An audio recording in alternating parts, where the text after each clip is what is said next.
Beliau sampaikan fa inna dzalika haramun, hukum merendahkan, mengolok-olok itu haram dan tidak diperbolehkan. Wa huwa dalun ala ijabi sakhir bi nafsihi. Dan ini bukti bahwa yang merendahkan, yang mengolok-olok, yang nyinyir itu ujub dengan dirinya. Ujub dengan dirinya. Jadi dari sini kita bisa pahami hadirin bahwa meremehkan orang, mengolok-olok orang, menjatuhkan orang, nyinyir sama orang itu ternyata eh, cabang dari ujub sama diri sendiri atau anak kandung dari ujub terhadap diri sendiri. Terpukau, menganggap diri itu hebat, menganggap diri itu tinggi, menganggap diri itu superior, menganggap diri itu luar biasa. Makanya tadi kita katakan pemilik ilmu nafi itu justru suudzon sama dirinya. Itu korelasinya. Kenapa Ibnu Rajab mengatakan kalau kita belum suudzon sama diri sendiri, ilmu kita nggak bermanfaat. Walaupun ngaji di mana-mana, gitu. Karena begitu kita nggak pernah introspeksi diri, nggak merasa bahwa ini punya kesalahan kita akan terpukau dengan diri kita. Kita akan kagumi diri kita. Kita merasa bersih dan merasa suci. Dan itu kalau terjadi, maka langkah berikutnya diantaranya atau diantara anak-anaknya itu adalah ngeremehin orang, ngejatuhin orang, nyinyirin orang, mengolok-olok orang. Itu selalu begitu. Makanya Allah mengatakan wahadza dalun ala ijabi sakhir bi nafsihi. Ini bukti bahwa orang yang mengolok-olok itu ujub dengan dirinya sendiri. Ujub dengan dirinya sendiri. Wa asa an yakuna al-maskhuru bihi khairan minas sakhir. Dan sangat terbuka kemungkinan yang diolok-olok itu lebih baik daripada yang mengolok-olok. Jadi objeknya lebih baik daripada subjeknya gitu, biar simpel. Jadi yang diolok-olok, korbannya itu lebih baik daripada yang mengolok-olok, yang nyinyir, yang bully gitu loh. Yang misalnya pakai verbal abuse, itu yang jadi objek itu lebih baik daripada yang nyinyir, yang ngebully dan seterusnya. Nah ini kama huwal ghalib. Nah itu hukum mayoritas dalam kehidupan manusia, hasil penelitian ulama bahwa orang yang membuli itu lebih buruk daripada yang dibuli. Yang menjatuhkan, menyinyir, merendahkan, mengolok-olok, tadi memberikan verbal abuse, itu lebih buruk, lebih rendah daripada yang dibully dan diolok-olok. Itu kenyataan di mayoritas kasus. Dari dulu sampai sekarang. Hasil researchnya ulama tuh itu. Makanya Allah berfirman, sekali lagi dalam ayat ini, Allah mengatakan bahwa asa ayakunu khairan minhum. Jadi yang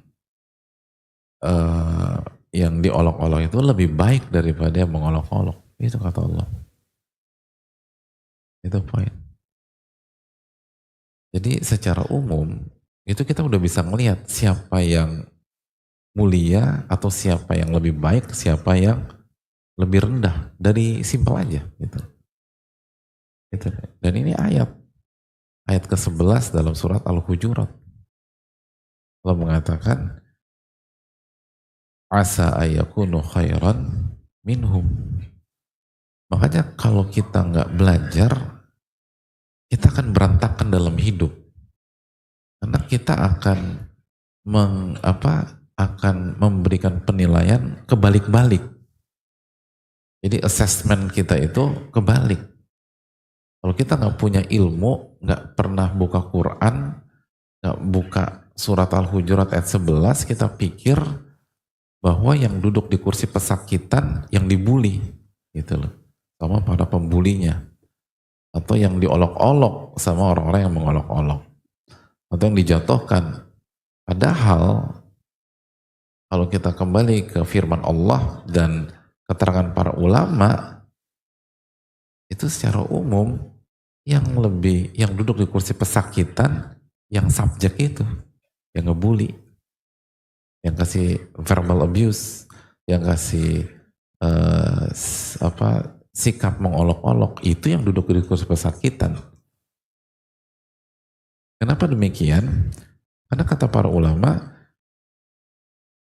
fa inna sukhriya la taqa illa min qalbin mumtali'in min masawil akhlaq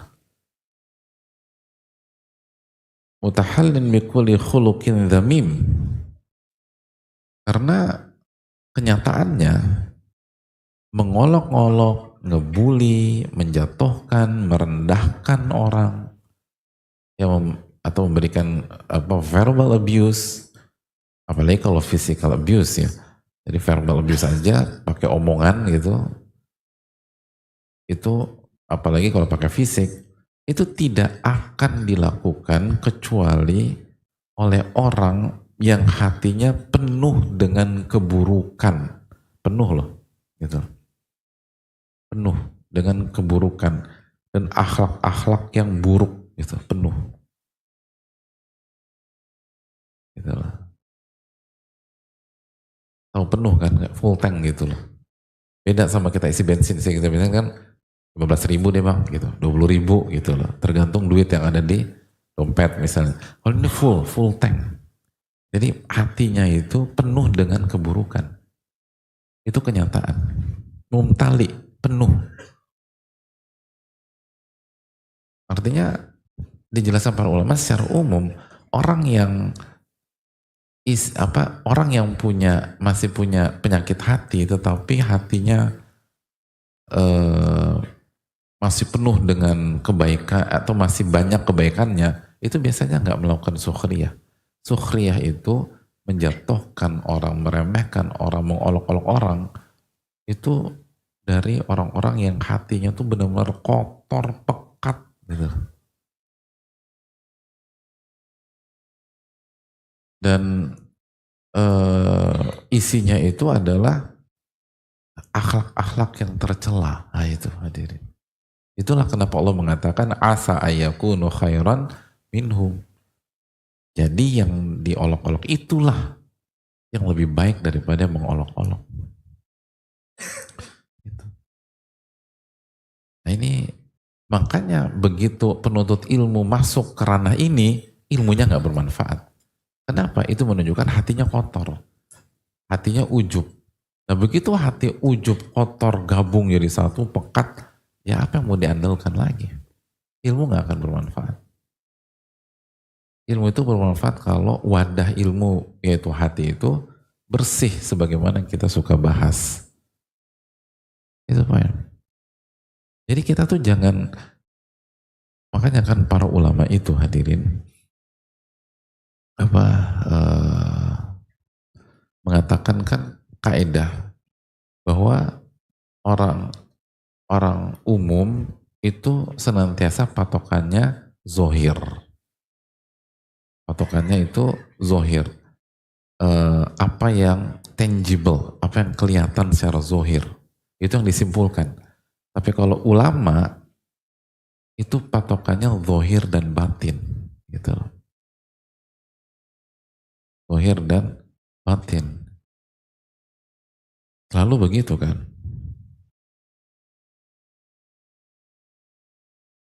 Jadi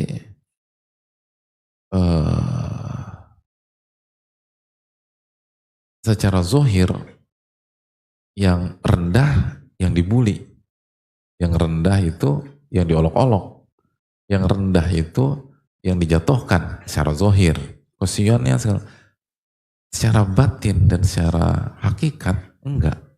Karena Allah berfirman tadi, itu yang dijatuhkan lebih baik daripada yang menjatuhkan. Dan batin atau sikap secara zohir itu menunjukkan kotornya batin seseorang, buruknya hati seseorang ketika dia merendahkan, mengolok-olok, menjatuhkan orang lain. Itu poin. Nah, disinilah pentingnya ilmu. Jadi makanya ilmu agama itu atau konsep akhirat itu kan sering kali antitesanya apa yang tampak kasat mata dari hiruk pikuk dunia, itu masalahnya. Makanya harus belajar, harus lihat wahyu, harus buka kitab suci, harus kembali ke Al-Quran dan sunnah Rasulullah SAW. Kalau enggak berat. Mau sejenius apapun, mau secerdas apapun, kalau kita tidak dibimbing oleh Al-Quranul Karim dan sunnah Nabi SAW, nggak akan ketemu gitu loh. Karena kecerdasan tanpa bimbingan wahyu, maka inputnya apa? Hadirin ini cerdas nih, misalnya hadirin cerdas. Nah, nggak misalnya aja misalnya, jangan tersinggung. Enggak Pak Ustadz, itu fitnah. Enggak, ini misalnya hadirin cerdas gitu. Tapi kayaknya bener hadirin, insya Allah. Misalnya kita cerdas, jenius gitu loh. Kalau kita nggak pakai wahyu, kita nggak pakai Al-Quran dan Sunnah, berarti apa data yang masuk ke dalam diri kita, lalu kita olah dengan kecerdasan kita, itu datanya apa? Datanya kan seluruh hiruk pikuk duniawi, benar nggak? Kehidupan dunia itu, gitu, ya nggak? Kan nggak pakai wahyu, nggak pakai Al-Quran, nggak pakai Sunnah Rasul Shallallahu Alaihi Wasallam. Sejenius hadirin, misalnya IQ-nya 180 gitu loh. Kenapa? Kok nggak nyaman? Kurang. Oke, 185 misalnya. Ah, baru benar Pak Ustadz. Ya cuma beda 0,5. Jadi 185 nih kecerdasannya. Tapi kalau kita hidup nggak pakai Al-Quran, nggak pakai hadis Nabi SAW, berarti kita ngebaca sesuatu, menganalisa sesuatu, atau melangkah sesuatu, itu semuanya datanya dari mana? Dari kehidupan dunia. Benar nggak? Dan Allah berfirman tentang kehidupan dunia dalam misalnya surat Ali Imran 185, wa mal hayatud dunya illa mataul gurur. Tidaklah kehidupan dunia itu kecuali perhiasan yang mengecoh, itu menipu. Pantesan aja nggak ketemu-temu, nanti stres, nanti keblinger gitu loh. Lalu nanti nyalahin Allah, akhirnya nolak. Udah kalau gitu saya jadi agnostik aja deh, atau jadi atheist aja. Loh, Anda nggak pakai wahyu itu loh, pasti nggak ketemu. Karena makna duniawi itu mata ul gurur, atau perhiasan tuh apa? Filosofinya apa sih hadirin? Kan sesuatu yang mengagumkan, sesuatu yang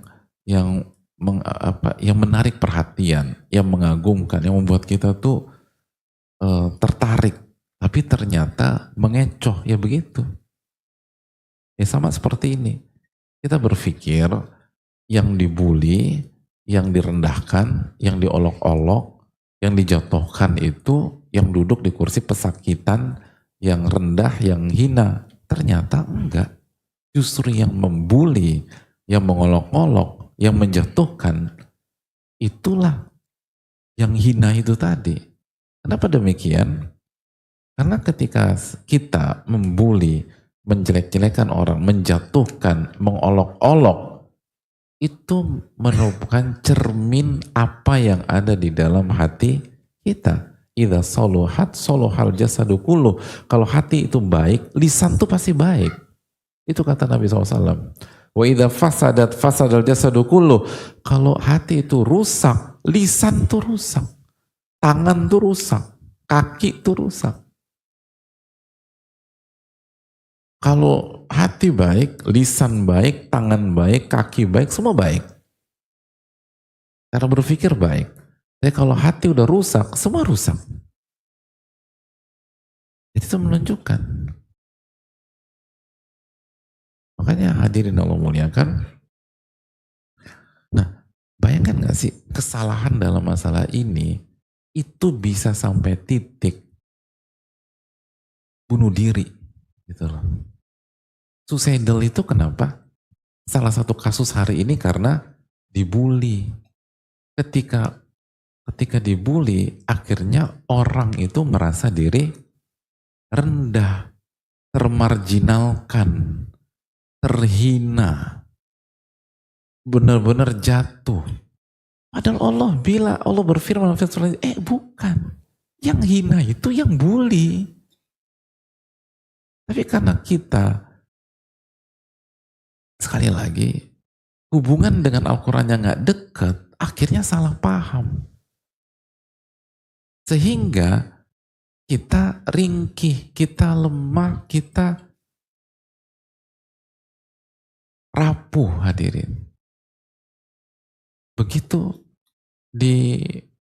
dijatuhkan oleh lisan manusia, kita benar-benar merasa jatuh. Padahal gak ada hubungannya. Justru ulama mengatakan, dan ini diambil dari firman Allah Subhanahu wa taala, asa ayyakunu khairan minhum, itu.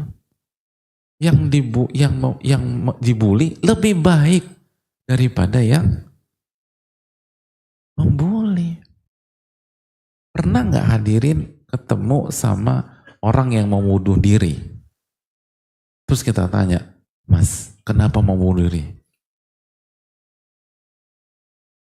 Kayaknya saya tertekan. Kenapa tertekan? Karena saya lebih baik.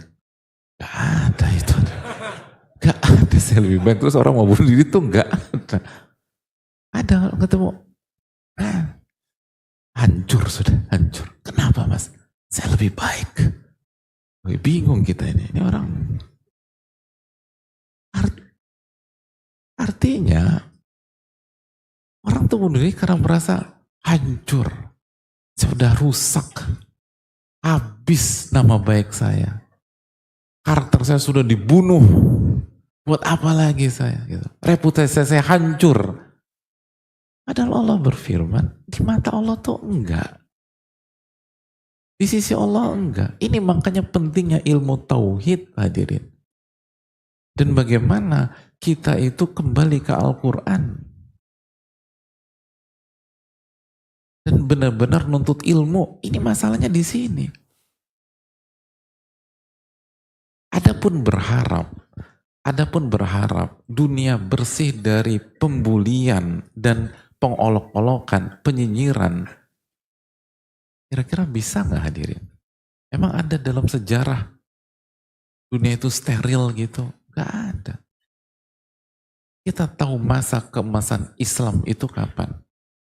Nah, kata Nabi SAW, khairun nasi qarni, thumma alladhina yalunahum, thumma alladhina yalunahum. Sebaik-baik manusia itu ada pada generasiku. Lalu generasiku berarti eranya siapa?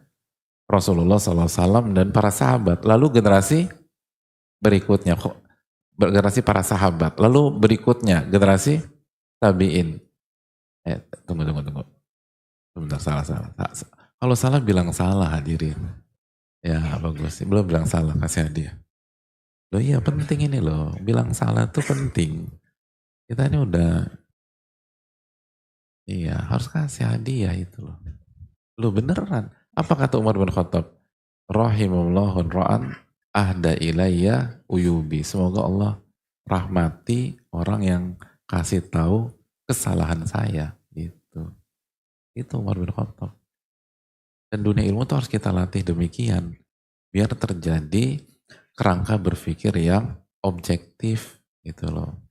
Dan berani menyuarakan benar atau salah. Dan ternyata kan bilang salah tuh gak usah marah-marah. Salah Pak Ustaz, salah. Kan gak perlu begitu juga. Salah biasa aja. Dan alhamdulillah kan itu. Dan kadang-kadang Bilang salah tuh kesannya menyinggung. Enggak menyinggung. Nah itu, jazakallahu khairan.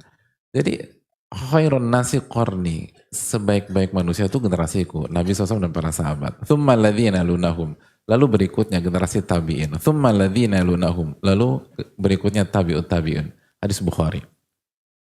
Nah, itu kata Nabi SAW ya, kata Nabi kita semua nih, sallallahu alaihi wasallam, bahwa manusia terbaik itu 3 generasi. Pertanyaannya simpel, apakah 3 generasi itu steril dari pembulian, pengolok-olokan, penjatuhkan, atau pembunuhan karakter dan nama baik? Enggak. Kita tahu bagaimana Utsman bin Affan radhiyallahu taalaan. Dan yang sebelumnya kita tahu Rasulullah SAW itu difitnah seperti apa? Enggak ada. Betul. Tidak perlu tidak perlu diperdebatkan. Semua harus bersikap dan mengatakan tidak pada pembulian, pengolok-olokan, dan seterusnya. Surat Al-Hujurat ayat 11. Tapi secara kauni nih, itu kan secara syar'i, kita nggak bilang itu haram. Tapi secara kauni, fakta bahwa praktek-praktek itu selalu ada di tengah-tengah masyarakat dan peradaban. Walaupun hadirin sekalian sebagai orang-orang soleh mengatakan tidak, pasti akan selalu ada. Maka berharap orang tidak bully hadirin itu sebuah harapan yang mustahil. Itu harapan mustahil. Maka kita harus membuat, kalau itu harapan mustahil berarti apa harus dilakukan? Harus membentengi diri. Benteng apa yang paling bagus? Tauhid lagi, iman itu tadi. Orang yang bertauhid selalu berpikir apa yang menurut Allah baik, bukan apa yang menurut manusia baik. Apa yang Allah ridhoi dan bukan apa yang manusia ridhoi semata. Dan di dalam ayat ini Allah berfirman, asa ayakunu khairan minhum. Yang dibully, yang dinyinyirin, yang dijatuhkan, yang dibunuh karakternya, itu lebih baik daripada yang melakukan hal tersebut.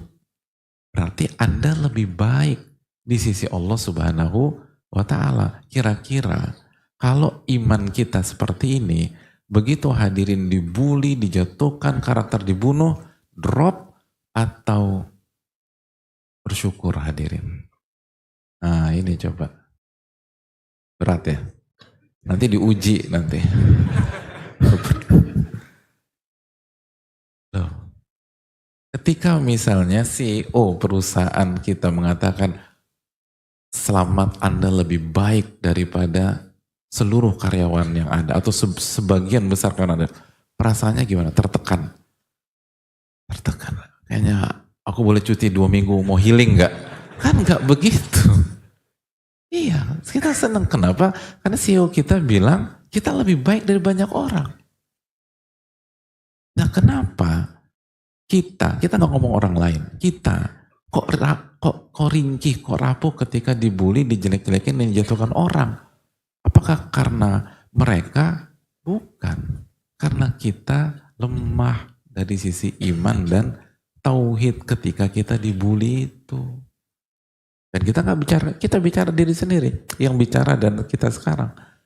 Kalau kita bisa memperkuat iman kita, memperkuat tauhid kita, justru itu kan dukungan moral. Itu dukungan moral. Makanya ketika Nabi SAW merasa tidak nyaman akibat lisan-lisan orang-orang musyrik, apa firman Allah di akhir-akhir surat Al-Hijr? Walaqad na'lamu annaka yadhiqu sadruka bima yaqulun fasabbih bihamdi rabbika wa kun minas sajidin wa'bud rabbaka hatta ya'tiyakal yaqin. Kami paham apa ketidaknyamanan yang dirasakan dalam hatimu gara-gara ucapan-ucapan mereka. Apa solusinya? Fasabbih. Ingat sama Allah, ayo kembali ke tauhid lagi, ayo. Ingat sama Allah, lalu bertasbihlah kepada Allah.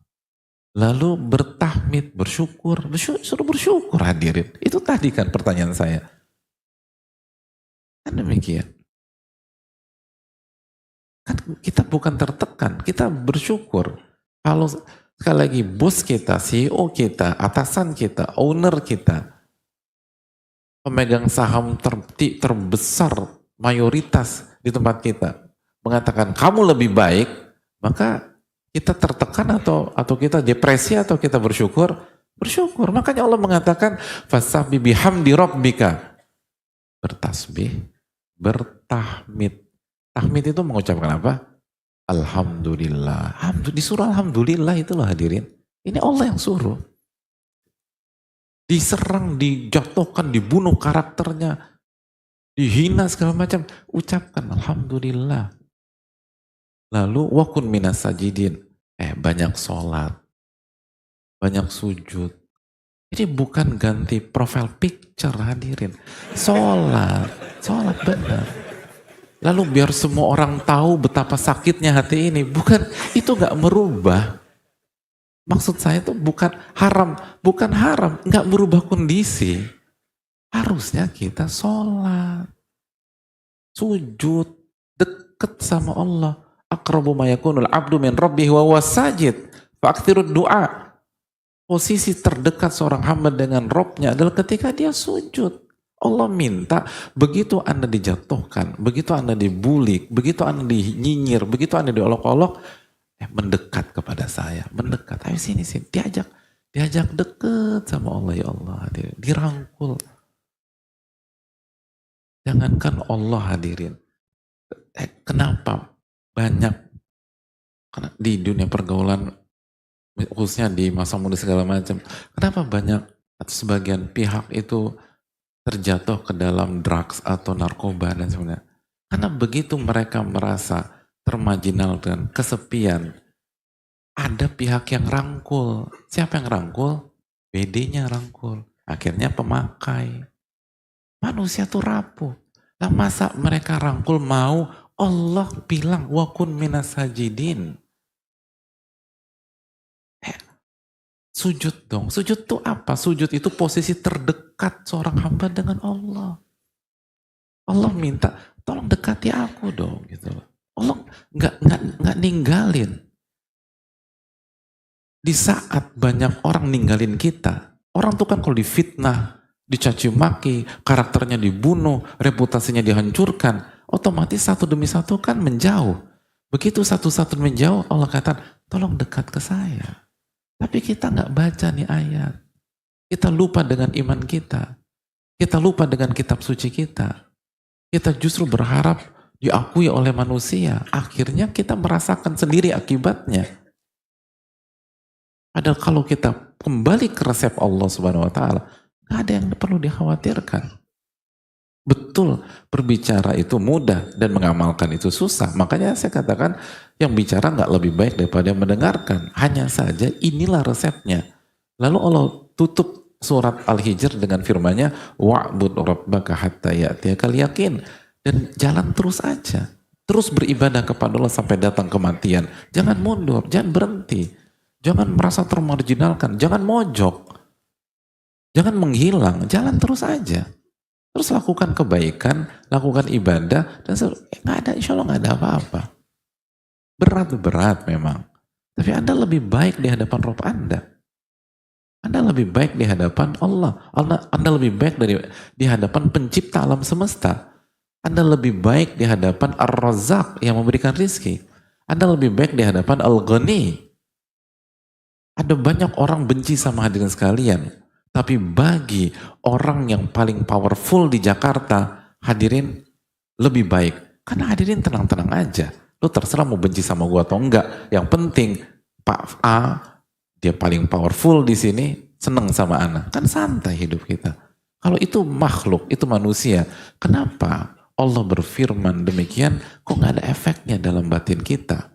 Apakah karena hati kita terlalu keras hadirin? Apakah hati kita telah mati? Atau sejauh itukah jarak antara kita dengan Allah Taala secara iman? Kan itu poinnya. Kenapa kalau manusia kasih pintu, kasih rangkulan, kita kayaknya senang banget, ada yang nangis loh hadirin ketika banyak orang-orang terdekatnya menjauhi dia karena fitnah begitu bertubi-tubi, dihujat sana sini, bahkan sebagian teman ikut nyerang dia. Tiba-tiba ada orang yang mau meluk dia aja, itu bisa tumpah air mata di pundak orang tersebut. Itu manusia. Lalu kemana Allah tabaraka wa ta'ala? Kemana Rabbul Alamin? Kemana Ar-Rahman Ar-Rahim? Kemana yang maha pengasih lagi maha penyayang? Kemana Al-Muhsin? Kemana yang maha baik? Kemana yang berfirman wa idza sa'alaka ibadi anni fa inni qarib. Apabila hambaku bertanya tentang diriku, katakan aku dekat. Ujibu da'watad da'i idza da'an. Kemana Rabb subhanahu wa ta'ala mengatakan fasabbih bihamdi rabbika wa kun minas sajidin. Tenang aja. Yang penting Anda berzikir, ingat sama aku dan terus sujud kepada aku, mendekat kepada aku. Jangan jauh-jauh. Makanya kalau kita lagi jangan jauh-jauh dari Allah tabaraka wa ta'ala. Maka insya Allah semua akan baik-baik saja dan Anda akan bisa beribadah dengan lancar dan menjalani kehidupan secara normal. Makanya itu yang dilakukan Rasulullah SAW 13 tahun hadirin, dibully, difitnah, dikatakan dukun, tukang sihir, penyair, pendusta. Nabi SAW jalan terus. Dakwah gak pernah berhenti. Beliau jalan terus. Kenapa demikian? Karena beliau menjalani apa yang Allah katakan. Sekali lagi, yang dibully, Allah yang berfirman, itu lebih baik daripada yang membuli. Itu poin. Yang direndahkan lebih baik daripada yang merendahkan. Yang difitnah, itu lebih baik daripada yang memfitnah, mengolok-olok, melecehkan, dan seterusnya. Kenapa? Karena orang tidak akan mengeluarkan kalimat-kalimat keji, kotor, tekanan, perendahan, kecuali hatinya itu kotor, hadirin. Dan itu orang-orang buruk. Itu yang dijelaskan oleh para ulama. Adapun orang-orang beriman, dia akan sabar, dia akan berusaha tenang, dia akan berusaha idfa' billati ahsan, balas yang buruk dengan yang baik, dan tetap berusaha istiqomah. Ini yang bisa disampaikan pada kesempatan kali ini, karena waktu sudah habis dan insya Allah kita akan lanjutkan. Sekali lagi hadirin yang muliakan, kita butuh terhadap ilmu ini, dan ilmu ini baru bisa merubah diri kita. Kalau menjadi ilmu yang bermanfaat, maka berdoalah kepada Allah Subhanahu wa taala, semoga Allah memberikan kita ilmu yang bermanfaat. Subhanakallahumma wa bihamdika, la ilaha illa anta, astaghfiruka wa atubu ilaik. Assalamualaikum warahmatullahi wabarakatuh.